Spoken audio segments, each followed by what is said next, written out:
Hey Aubrey, Hey, hey, how's it going? good. Long day. Already? Nice. Yeah, always. hmm So this is the first episode of what we're launching, which we're calling the Beaver Bitcoin Podcast, Tentatively. tentatively. Um, the reason that I'm leaning towards calling it the Beaver Bitcoin Podcast is to keep it simple and easy, and not complicate things, which is part of Beaver's ecosystem. Would you agree that Uh, we should just keep it simple? I can't really argue with that. So that's it. We're calling it the Beaver Bitcoin Podcast. We're launching it today, right now, right here, and we're interviewing Aubrey Jesseau, the founder and CEO of Beaver Bitcoin. Uh, it only makes sense to interview Aubrey as our first episode. And so, welcome, Aubrey. Thank you. How do you generally feel about doing podcasts? I've generally tried to avoid them up until now. Why do you want to avoid them? No, not really. Just hmm different reasons. When I was living in Spain, I didn't always have a great internet connection. And hmm so I didn't want to record something where I was going to be cutting out and just give people a hard time. Right. Um, but now I'm back in Toronto, great internet. And No and more so excuses. here we are. Exactly. I ran out of excuses, basically. Yeah, I think it's great. I think it's nice for customers and anyone really to be able to hear you and listen to you and understand you better as the founder and CEO of Beaver. And so, before we started to do this, uh, I sent you a few questions that I would be asking you beforehand. Um, but what I really want is I want this conversation to flow. I want to be able to have guests come onto this podcast and just feel really comfortable. Not feel like they have to be overly prepared, but rather, just kind of like speak the truth, from uh, just reality, right? And I think that that is what people really want to listen to. And so, let's try that, right? So Sounds good. I want you to feel like we're just sitting in a living room and chatting, and I want you to ignore the reality that billions of people are going to watch this. All right. How Perfect. many how many YouTube subscribers do we have? 32. 32, exactly. So, our reach goes far and wide, and this podcast will continue to build that reach. And, I think a lot of people are going to be very interested in hearing about you, hearing about your story. So let's jump right in. I would All right. love to learn more about, Aubrey. What's your story? What's your origin story? Take me back to the time that you decided and said, you know what, enough is enough. I'm going to start Beaver Bitcoin. hmm I guess it was 2019, and I've been working for probably 4 years, if not five, at another startup, and that startup had ended. We eventually ran out of money. Um, I had nothing to do with that, but the team grew to 23, 25 people, and I was mostly focused on the product and growth marketing there, and so that was kind of where I grew my chops as a growth person, marketing person in startups. Um, but eventually we shut it down, and then COVID hit, and I'm sitting at home thinking like, okay, well, what do I do? And I'd been applying for jobs at you know tech companies here in Toronto, Uber and whoever else was doing well at the time, Did and you and did you then apply to Google? No, no, that's too big. I was still trying to go for like the Okay. startup-y. Right, right, Um, right. You wanted to still get like I the didn't want to. I didn't want to become a Googler. No, fair enough. but and then COVID hit, and then all these companies that I was applying to just started, going through these massive layoffs, Hmm. and I'm realizing, okay, like I'm just not going to get a job. Hmm. And at the same time, I had, become a raving Bitcoin maximalist by Hmm. then, and so all I could think about is Bitcoin, and I'm finally having success orange pilling my family members and friends. And Hmm. so after years of And what year was this? this was 2019, 2019. Okay. yeah, and so I would have been, you know, breaking through with them and having them make their first purchases. And there weren't so many options back then Hmm. for getting someone to buy Bitcoin. And I just found that every time going through this, that I felt myself wanting the experience for them to be better or different in certain ways. Hmm. And then eventually it hit me when I was in the situation that I described. Um, it hit me that I just needed to build the product that I Hmm. wanted them to have, and so that was kind of where the seed, or when the seed for Beaver was born, Hmm. and I talked to a friend of mine who became a co-founder. Just really didn't think too much about it. Said, "Yeah, I'm in." Month or two after that, we brought on our second co-founder, another friend of mine, former roommate from Waterloo, Hmm. and together we started plugging away on it, and yeah, the rest is history. Nice. Um, I think a lot of people struggle to find the right co-founders, but for you, it sounds like they just were right there, right in front of you. Yeah, yeah. I mean, both of these guys, Ethan and Austin, I mean, Ethan was working with me at Buns at the previous company, Hmm. and so we were good friends and had a lot of experience working together. Hmm. He's a designer. I'm also very much design minded, and and then Austin, again, we went to school together, studied together, Hmm. played football together, and had even messed around with like a blog way back in the day, and so we both had that like startup mindset Hmm. from super early on. And when I reached out to him, he had also been going down the Bitcoin rabbit hole, Hmm. and yeah, he didn't have to think twice. He just said, "Yeah, let's do it." And was that immediately from both of them? Neither of Yeah, them had to think twice. They just were no, like, yes. yeah. And how did you decide who would be CEO and who would be the other roles? I mean, I was obviously the person leading it. Like we each have such a unique skill set. Hmm. Um, yeah, and I was going to be the one leading the charge. So There was no debate. yeah. Nice. And so Austin and Ethan, just for the listeners, what are their roles? So Ethan is our CPO, Chief Product Officer, Hmm. and so he's focused on the design. And Austin is our CTO, so he's building the back end infrastructure from the ground up.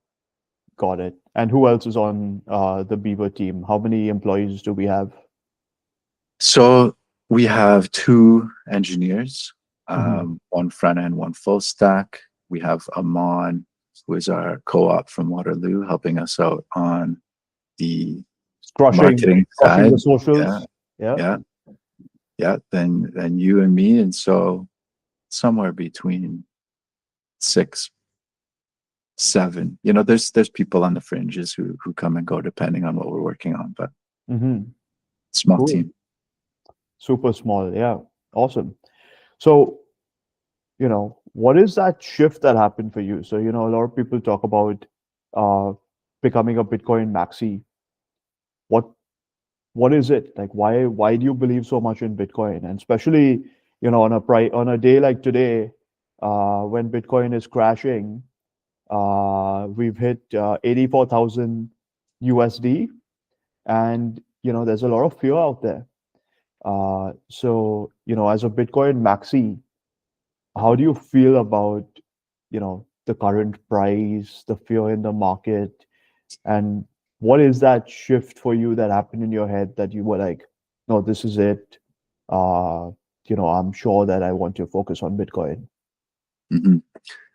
Um, it was probably reading the Bitcoin Standard, which was like just so many aha moments packed into one single book. Hmm. But when he, like the way he connects the dots between the beginning of central banking coinciding with the kind of military industrial complex and the era of forever wars, and he just does that in such a clear way where you realize that wars and so much of these other problems that we see in the world are directly connected to central banking and the fact that a small group of people can create money from nothing.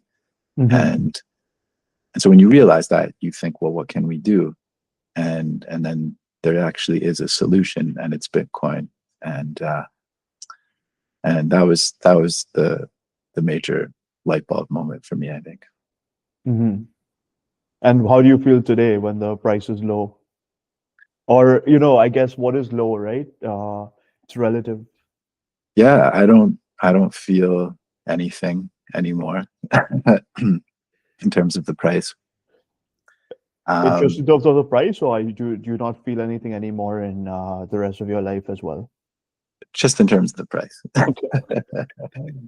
um, yeah, it's like I think once you've gone through a few of these cycles of just like devastating volatility, you you just accept it. You come to accept it, and you see dips as an opportunity to stack more. And when it's up, you're celebrating that we're reaching these new all time highs because we know eventually, um, I mean, Bitcoin is probably going to be the global unit of account, like money used worldwide, and when we get there, we won't really have a price.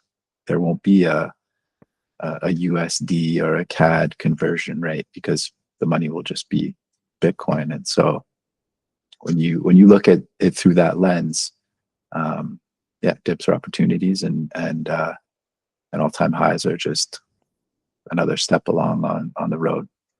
Right. But as you said, initially you were attracted to ETH, and then you read the Bitcoin Standard, and everything changed for you after reading the Bitcoin Standard, right? Mhm. Um, so why Bitcoin specifically? Why couldn't it be some other crypto coin that eventually wins? Yeah, yeah. When I first got into crypto, it was crypto. I was looking for the next Bitcoin because I just Mhm. assumed that Bitcoin was going to fail or something newer, faster, shinier would come along and replace it. Mhm. Um, but yeah, part of my learning and coming around to Bitcoin was understanding Bitcoin's fixed supply and how it achieves that Mhm. fixed supply of 21 million. And when you realize that that can't happen again, then then you then you realize no, there is no Bitcoin 2.0. Like nothing is going to replace it. And there might be these other cryptos that um, dance around and clamor for some kind of use case, but nobody's competing against Bitcoin for sound money. And Mhm. as we know, the opportunity for Bitcoin is essentially this global store of value, Mhm. the value of these assets worldwide, which is I'm gonna forget the exact number. It's like 200 trillion. Yeah, What's 200 trillion? the market for global store of value assets.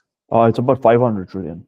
500 trillion. Yeah. So there's about Right. thousand. There's about 1,000 trillion of overall money in the Overall wealth. world, Yeah. wealth in the world, and about half of that is store of value. So what you're saying, if I understand correctly, is Bitcoin is going after a total addressable market of 500 trillion.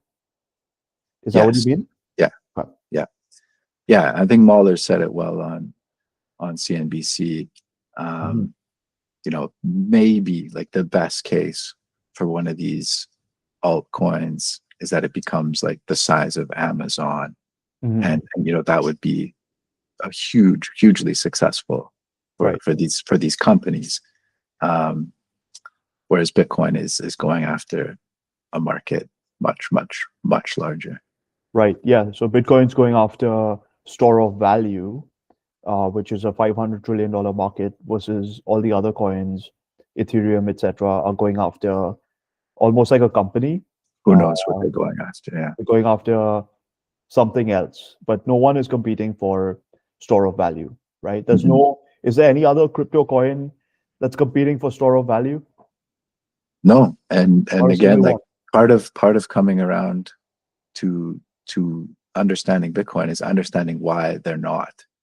And there's, again, for me, it was a blog post called Bitcoin Not Blockchain by Parker Lewis, where Mhm. he explains exactly how Bitcoin's self-reinforcing feedback loop works, Mhm. where as the price increases, it attracts more miners, the network becomes more secure, and then it becomes the only network that is offering final settlement for any amount of money, for moving any amount of money in the world, Right. which in turn attracts more users, the price goes up, and it just keeps going. At the same time, you have an enormous amount of liquidity there. Mhm. um, and so if you imagine someone with $1 billion, and this could be Saylor, this was Saylor's journey, and he's Mhm. determining, okay, where should I store my wealth? Am I going to put it in Bitcoin, the biggest, strongest, most reliable, most secure? And he's not looking to 10x or his money, or like he's not looking to gamble. He's just looking to preserve his wealth. Mhm. And so is he going to put $1 billion in Bitcoin, or $1 billion in you know Dogecoin, or Mhm. whatever the hell it is? Obviously, he's not going to risk it on some meme coin. Right. And so Bitcoin just becomes this black hole for capital, and for anyone looking for a store of value. And yeah, that's why we say no one stops this train. Like, it's just going to keep going. Nothing stops this train. Lynn Yeah, Alden, that's right. um, and Saifuddin Abus, and you and me right now. Yeah, Uh, it's contagious. for sure. You mentioned, one thing I want to kind of drill you on is you mentioned no other crypto is going after store of value, and there's a good reason for it. And then you went into the reason being that just the Bitcoin network keeps getting so much stronger. Is that the main reason why no other crypto coin is going after store of value, because they just give up and feel like they can't compete? Or do you see that changing? Or yeah, what is the reason why no other crypto wants Yeah. to chase store of value? Hmm. Well, it's because no other crypto can make a reliable claim to being absolutely scarce. Hmm. So they can, in their code, they can say, oh yeah, look, we only have 20 million coins. And that's great. But if you don't have the network effect of users, miners, liquidity, then your claim is vapor. Hmm. And so they're like by the math, they cannot compete. Like, no other crypto coin can claim to compete as a store of value, period. And is that because no one knows who Satoshi Nakamoto, the creator of Bitcoin, no one knows who that is. There's no management team, there's no CEO, and therefore there's no one who can like make a change and say now there's going to be 42 million coins. That's a big part of it. But even if Satoshi came out tomorrow and said, hey guys, it's me, I've been here the whole time, like the network has evolved well Hmm. past beyond his influence. And it had even evolved beyond his influence while he was still working on it. Like, there's posts of him talking on the forums, Hmm. having arguments with people, and he's already clearly lost control of it by then. Never mind if he came back now. Like, there's, Right. he And this could is this have is an what opinion, but when was his last post on the forum? Like 2011? 2011. Yeah. 2011. So, and even by then he had already lost control. Yeah. Right. Yeah, it's amazing, right? I mean, there's nothing like it. There's no other, it's just such a fascinating coin. You know, This. yeah. No, that's awesome. Cool. So, one thing with Bitcoin that I find when I talk to customers, I think Beaver customers are obviously very comfortable with self-custody. Mhm. And, just that's almost like you have to be, right? If you're going to be buying Bitcoin on a non-custodial exchange, by default, first you have to get over that barrier of being okay with custody and learning about self-custody. And, you know, if it's going to be a large amount of money, which obviously, one Bitcoin is, and, if you have any amount of money, really, you're going to want to keep it safe. And so, what was your self custody journey? What advice do you have to newcomers when it comes to self custody? Uh, what would you say to someone who is super afraid of self custody and has their coins on Coinbase Exchange or crypto.com or whatever? What is your message to them?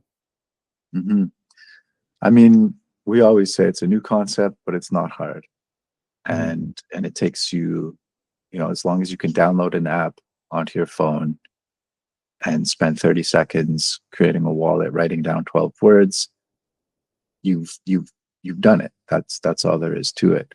Mm-hmm. And of course, it helps to have, a mentor or someone helping you along, just saying, hey, this is your wallet. If you hit receive, this is how people send you Bitcoin. If you hit send, this is how you send someone Bitcoin. And so Mm-hmm. just navigating the Bitcoin wallet for the first time definitely helps to have a guide or a YouTube video or a friend. Um, but it's definitely not hard. And I think the recommendation for anyone is just try it. Try $100. $150 is the Mm-hmm. minimum purchase with Beaver. And and then, excuse me, and then you have that money in your wallet. Mm-hmm. And I think that's when, the real learning starts Mm-hmm. for a lot of people. Just realizing that this is money. Like, there's Mm-hmm. millions of people around the world who will accept this, and it's not tied to any bank or any government. It's just Mm-hmm. money on the internet. Yeah, I have so in 2024, last year, I went to uh, Tiger Muay Thai in Phuket, to learn Muay Thai in Thailand. I figured it would be the best place to go and try to get fitter and learn Muay Thai better. And so I made a really good friend there. His name is Harry, and uh, he's back in Phuket right now. And he messaged me yesterday, and he was really worried about the uh, Bitcoin drawdown, and he's fighting at the end of this month. And so I sent him a few sats to buy him a few private sessions for his upcoming fight. And I was just thinking how cool that is. The guy is Mhm. sitting in Thailand, and I was just able to send him a very small amount of money in a few minutes. No barrier, just peer to peer. I mean, that's amazing. When people say, "Oh, there's no medium of exchange," or that entire narrative, I always think about these like micro payments you can make peer to peer so easily. Mhm. Uh, with Bitcoin today. So it's already money, right? It's Yeah, already doing this. This is already possible. yeah. It honestly is amazing, and I mean, yeah, like on the flip side of self custody is, obviously you have to take responsibility. Like, you are now holding Hmm. this money, and there's no helpline. You have to take care of it, and So you've got responsibility, but you've also got empowerment, and I think just having that, and people realizing that is probably motivating for them to continue learning. Hmm. And yeah, so just starting with a small amount. Yeah.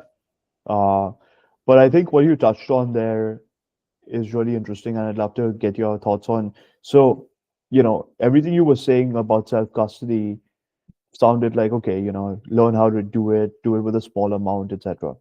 But I think what I hear from a lot of investors who are not into Bitcoin, and one of the reasons that they're not into it is because of self-custody, uh, and it sounds mostly psychological. Like they understand in theory everything you just said. Uh, Mhm. they know, they figured out that okay, this is generally how Bitcoin works, and I know how to use a computer, I know how to use a phone, and so obviously it's doable. But they still feel very scared of it, and end up going and buying the ETF, or end up going and buying MicroStrategy stock or some other Bitcoin treasury company, which are doing horribly right now. But of course, that could always change. But the the reason that they do that is because they're so ingrained in uh, the idea that they have a bank account, they have their traditional finance set up, and you know they're scared of that personal responsibility element. It's fully like psychological. It's not technical. Mhm. So how would you address that? Yeah, like, I mean, I've made the comparison before of owning Bitcoin in an ETF is like taking a vacation in VR. Like it's not even close. Right, right. Um, so you're missing out on 95% of what makes Bitcoin Bitcoin. Can you explain that? And well, I mean, for example, if you're holding an ETF and you're paying a management fee, Hmm. that's in a way okay. If I mean, again, everyone's different, but like Hmm. the alternative is holding Bitcoin in a wallet that you control and Hmm. not paying a management fee. So And you if have you all want your Bitcoin, will they give you Bitcoin or they'll give you fiat? the ETF. Yeah, you're not getting Bitcoin out of that. Yeah, Only fiat, right. and you can't send it to anyone anywhere in the world at a moment's notice. So No. again, if someone's only looking for price exposure, like we're looking at the technology adoption curve, Hmm. right? And you'd consider these people, um, you know, late majority, like they're not ready yet, and they might never be ready. Hmm. It might fall to their kids to be ready. Um, so it's yeah, it's an interesting. I think it's the most interesting question. Like we have to ask ourselves is like, what, like, why should someone own Bitcoin versus buying ETF if they're so scared? I think if they're willing to have the conversation and learn, they can probably be convinced that taking self custody is better. But Hmm. maybe there's a small percentage of people where it's just not for them. Hmm. That's and that's fine too. Right. So let's say that the investor was like, okay, Aubrey, convinced. You convinced me. I'm ready for self custody. But now I need your help to give me the best self custody setup so that I never lose my Bitcoin. What is your advice? Hmm. So probably not looking at Blue Wallet for a larger amount. We do recommend Blue for beginners, but for longer term holding and savings, we typically recommend the Jade and the Cold Mhm. Card. And so either one of those, I think, is a solid bet. Fully open source and Bitcoin only wallet Mhm. and companies, of course. And so going from there, And they're going to be both okay. those companies are Canadian, Jade and Yeah, CoinKite, right? yeah, yeah. Blockstream and CoinKite. Yeah, So you only recommend Canadian companies? we try Right. to. Like there are other wallets Mhm. that are great that are just harder to order, and like when we have these great wallets here, Mhm. shipping from Canada or the US. Like there's no point in ordering a wallet coming from Europe. Right. So the investor would say, okay, Aubrey, fine, I'll buy either Jade or a cold card, convinced. But now, I hear that people keep losing their seed phrase.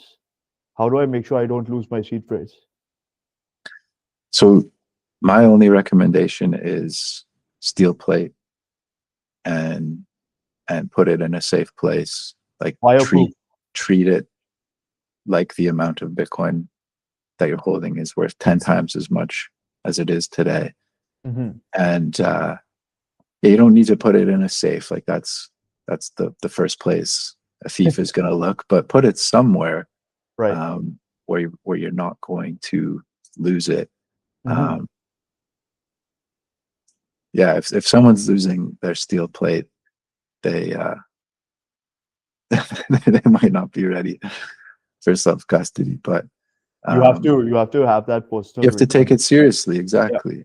Yeah. Yeah. Right. So the reason for steel plate is obviously fireproof, right? So Yeah. your house burns down and now you go looking for that steel plate. Exactly.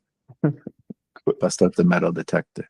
Right. And so you don't recommend putting in a safe because that's the first place where a thief will look. So you got to find another hiding spot.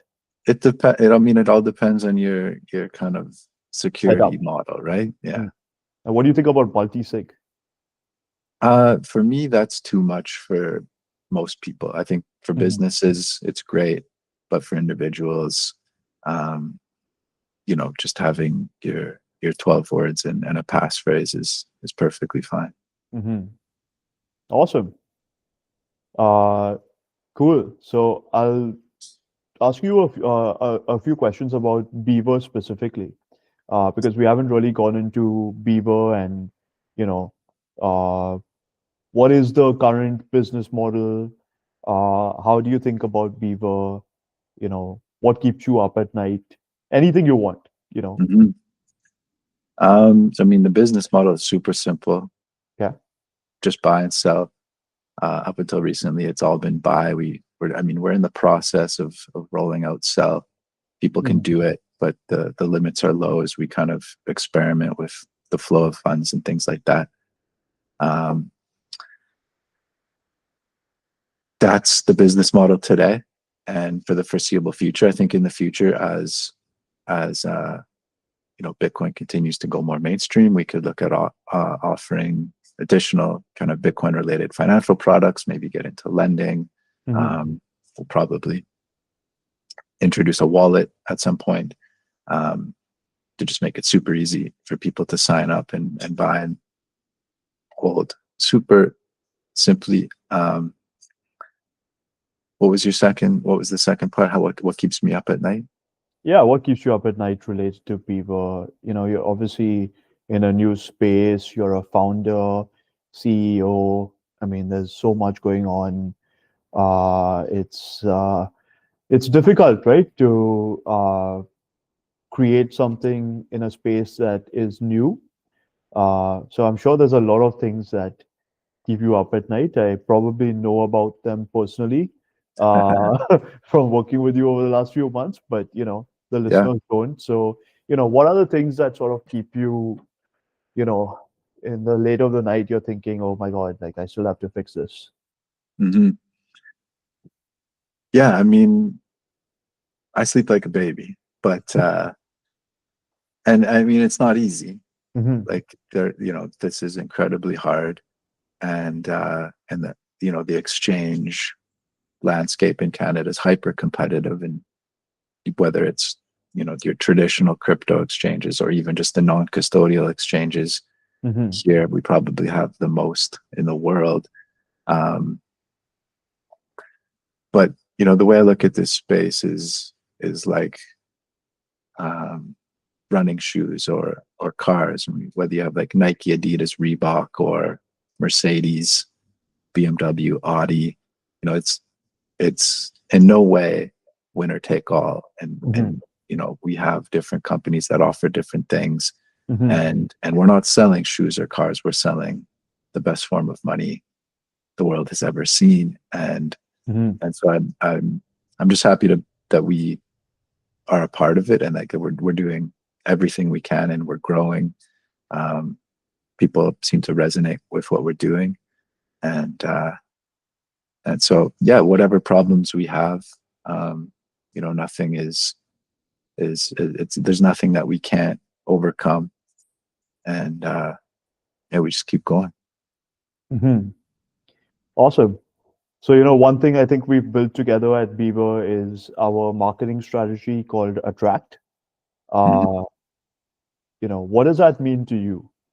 How, we obviously coined this marketing strategy. It's called Attract, and you know, I could uh I could speak about it, but I am not the one being interviewed, so you are on the spot. What is, the Attract marketing strategy, and why is Beaver uh following this strategy? Mhm. I think it's just natural for the way we've built the product and built the brand. Hmm. Um, we when we think about the millions of Canadians who are going to be looking to buy Bitcoin over the next few years, um, and the prime, our kind of intuition is that it's just going to be to get out of their bank, like hedge against inflation, hedge against debasement. Um, they might not fully understand Bitcoin. It's going to be because someone they trust is Hmm. telling them to do it, or someone they follow on YouTube or Instagram is telling them to do it. And so it's for these people when they show up looking for just a simple way to easily do the thing that they want to do. And that's kind of where Beaver comes in. And I think Hmm. that being our focus and having, the accessible brand, and um, trying to be, just relatable, accessible, keeping it simple. Hmm. And then when we think about our marketing, how do we get in front of more people? It's just like amplifying that Hmm. in whatever direction that we can, rather than um, knocking on doors or Hmm. sending hundreds or thousands of messages or emails, which we can also do. But yeah, I think it's important to build things like this, having this podcast and the Hmm. bulletin, and more blog posts that people can find, Hmm. and keep it organic. Yeah. Absolutely. That's why you're doing the podcast, and you're going to do many, many, many more, right? Yes, Are sir. we gonna interview people together on this podcast? We could. That'd be fun. Yeah, it will. Um, maybe we can plug it right now, and any Bitcoiners, especially in Canada, who want to be the next guest on the Beaver Bitcoin podcast, you know, reach out to Aubrey, reach out to me, let us know. Mhm. Cool. Okay, so how would you wake up the average Canadian? So the average Canadian doesn't have any Bitcoin. How would you wake them up? What is it that Yeah. you would say to them? You've orange pilled a lot of people. Uh, Yeah. Yeah. Yeah. Everyone's different. But for just like a general, I think we're at the point where we need like shocking statistics. mhm, And I recently read that, what is it? The amount, the interest on the federal debt now exceeds the amount that the government is collecting for GST. mhm. It's something like $54 billion. So from all the GST tax revenue the government's collecting for us, that makes life more expensive, that is going to something that is completely unproductive, an So this interest is payment. yeah. So you're talking about the $1.3 trillion debt that the Canadian government has. You can see that on Yes. debtclock.ca. Right? That's debtclock.ca. You can go and see that for yourself. And so what you're saying is the interest payment on that 1.3 trillion is how much? 54 billion. 54 billion. And this is Mhm. higher than? The revenue they collect from GST annually. Wow. Yeah. And so the takeaway there is that Mhm.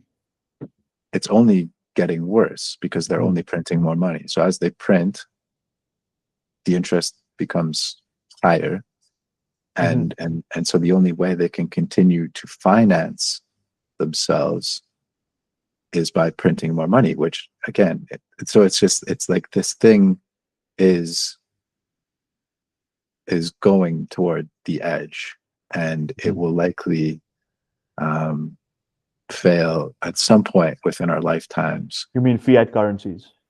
Yes. Right. Yeah. Yeah. And no one's coming to save you, but you can save yourself if you learn about Bitcoin. Right. So that's why nothing stops us That's straight. my message. That's your message. So your message is there's a lot of debt. Your way out. Bitcoin is your way out of collapsing fiat currencies. That's your Yes. message. Yeah. Okay, I love that. Great. And how does a beaver fit into that message? Well, it's the easiest way to buy. Right. Yeah. And So why did you call it beaver? Why did you name it Beaver Bitcoin? I mean, it was like a 20-second thought, and I liked the alliteration, Beaver Bitcoin. Um, Ran it by Austin and Ethan, and just like, yeah, They loved it. good. Yeah. Yeah, it's funny. Like one of the main reasons why I'm excited about our attract marketing strategy is because I feel like I was attracted to the brand, and when I saw it on X, and uh, I saw the logo, I saw the website, and I just felt like this brand is cool. It's exciting. It's Bitcoin only right there, and then the beaver is so Canadian, Mhm. and it's kind of like this warm and fuzzy feeling to it, but it also has a will bite the Fed kind of component, Mhm. which I find super cool. And yeah, I just feel like it's a very cool brand. I feel like it resonates with people. Our customers love the brand, the branding. Everyone's excited. When we went to the conference in Montreal, wearing these hoodies, everyone loved the hoodies. I feel like there's something cool about the brand, and that's why I really like the attract strategy. And plus, with Bitcoin, you don't really want to be going up to people and saying, "Yo, buy Bitcoin," right? Like they kind of have to come to that conclusion for themselves, and then we're ready to work with you. But I think for us to be going and saying, "Hey, buy Bitcoin," I don't know if that really works. What do you think? Yeah, it's a good question. Um, I think it'll only work more as more time passes Hmm. because people are hearing about it more, Hmm. and so eventually it's not going to take much to convince someone to buy. They're just gonna be like, oh yeah, okay, like I've been thinking about doing that Yeah. anyways. Cool. Um, so I guess the question is, where are we today? And if you asked 1,000 people to buy Bitcoin, how many would say yes? Hmm. 5, maybe 10. Um, but the only way to find out is by trying. For sure. Yeah. No, as a salesperson, you want the best product, and Bitcoin is the best product, right? It literally is a capital magnet. So the capital is just attracted to it, Yeah. um, and it's kind of like you know I think of it as Google Ads in a way, where customers just come to us. I used to work at Google, and I was in sales for a lot of it, and uh, a lot of my customers, they love Google Ads, and they want to be on Google Ads. And I feel the same thing with Beaver customers, where they love Bitcoin. They want Bitcoin. So now it's just a question of how much. How much should your Google Ads budget be, and how much should your Bitcoin buy be? Like Mhm. it really comes down to that. It's not a question of should I. It's a question of how much. Mhm. Which is why I think a lot of the where the conversation is going globally right now. I think, people are starting to ask what percentage of my portfolio should be Bitcoin versus earlier it was should I own any Bitcoin at all? Yeah, yeah, that's the right question to be asking. Yeah, it really is. So paint me a picture.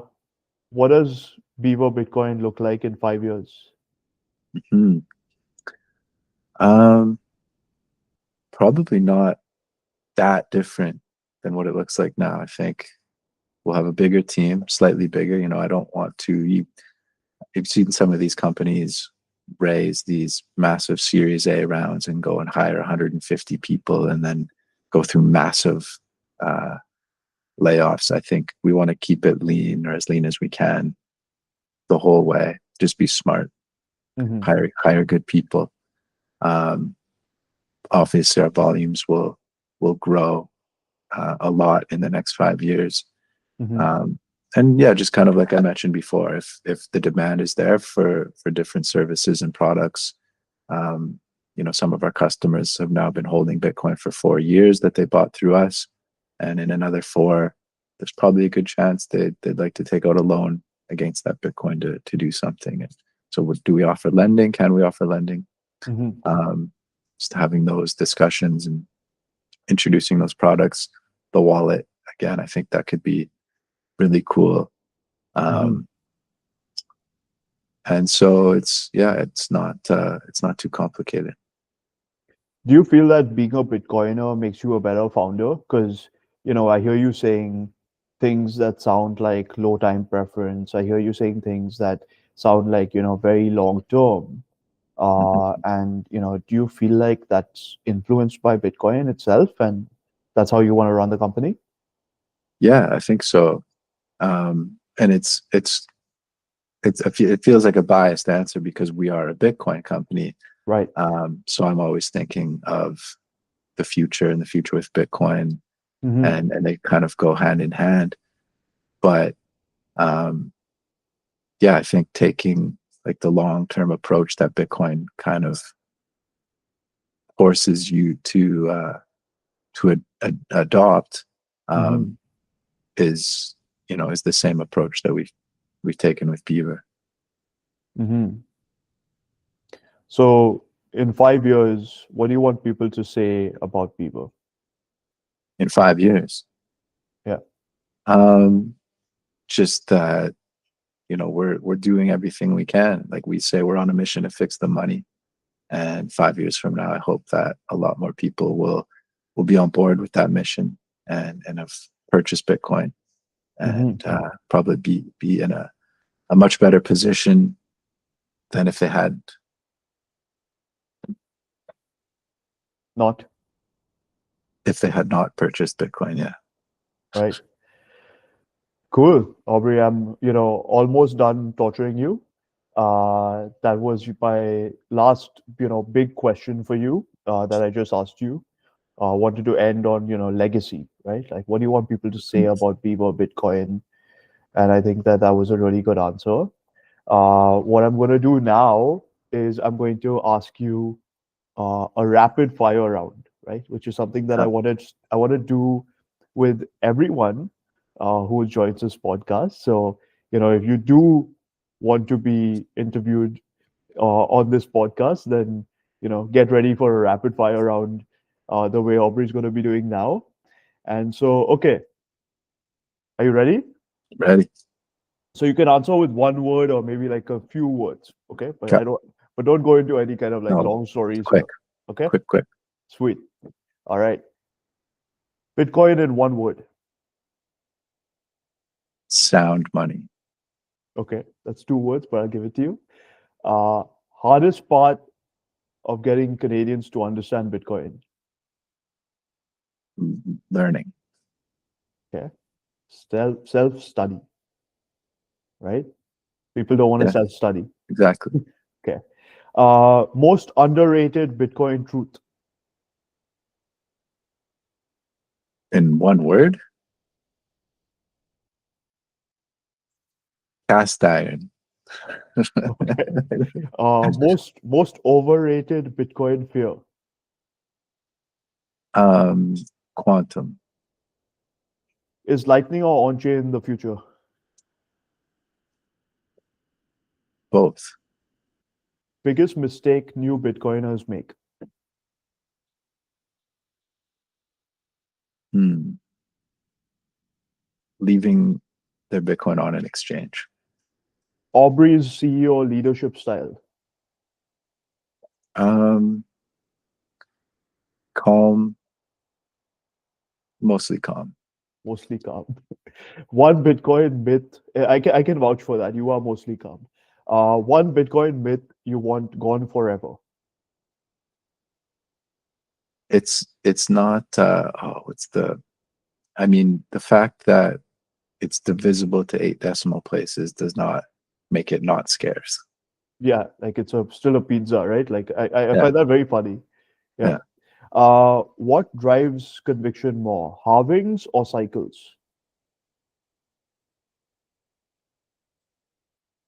Cycles. I think everyone Mhm. needs to experience a brutal cycle for themselves before they can, truly claim to be a Bitcoiner. Fair enough. Best single resource to understand Bitcoin. I mean, I feel like it's redundant at this point. Bitcoin standard. Bitcoin standard. Yeah. Sats or full coins? Um, I like Sats. I Like like sats. Sats. Yeah. Self custody, is it essential or optional? It's essential. Absolutely essential. Okay. One final question. What's your message for all Canadian Bitcoiners? Mm.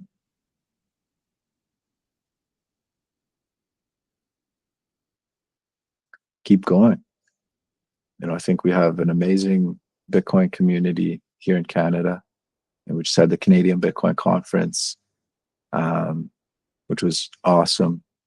And we have a ton of Bitcoin companies. We have the second most number of companies holding Bitcoin on their balance sheet as Bitcoin treasury companies, whatever you want to call them. So, and that's relative.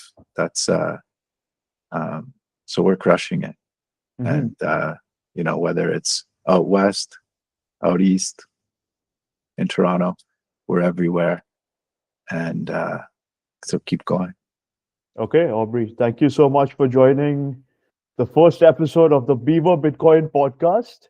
We're excited to have this conversation with you, and it's been wonderful, and excited to see a lot more of you on Thank you. podcasts. Yeah, I'm excited to see your next episodes. Love it. That's all. All right, man. Thank Right, you. Shravan. See you. See ya.